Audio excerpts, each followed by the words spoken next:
everyone. My name is Amber Joy Alves and I will be portraying Queen Esther from the Bible. I will never forget the day that I heard the most shocking news. There was trouble at the palace.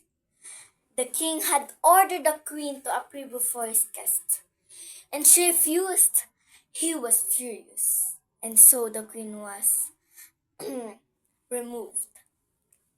An edict was sent out that all the most beautiful girls in the land were to be gathered for the king to select his new queen.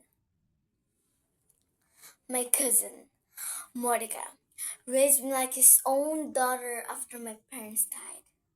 He always told me that I was special, created for a purpose, and that God had a plan for my life.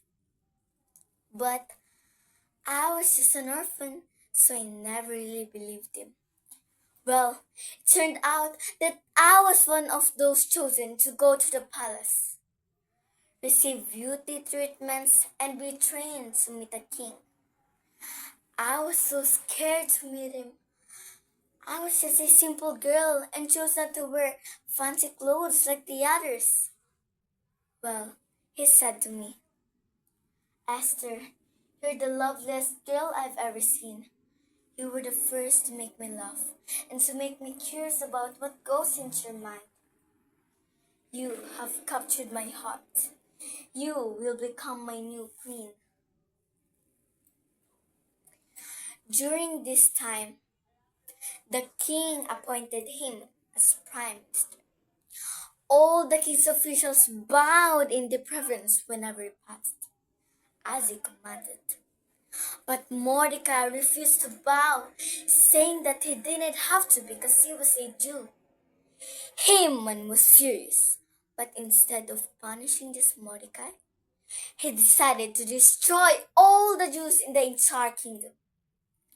The king agreed, and he took his own ring from his finger and gave it to him to seal the edict. But the king had no idea that I was a Jew. Mordecai told me to keep that a secret. Shh. Throughout the kingdom, there was a great despair among the Jews. Young and old, women and children were all to be killed, and their property to the executioners. Mordecai told me to go to the king and plead for my people. And I told him, "Everyone knows that whoever goes to the king's courts without getting stumped is doomed to die."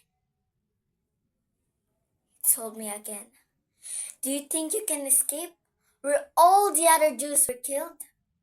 Perhaps God allowed you to be a queen for such a time as this." I got no response. The Jews did not perish.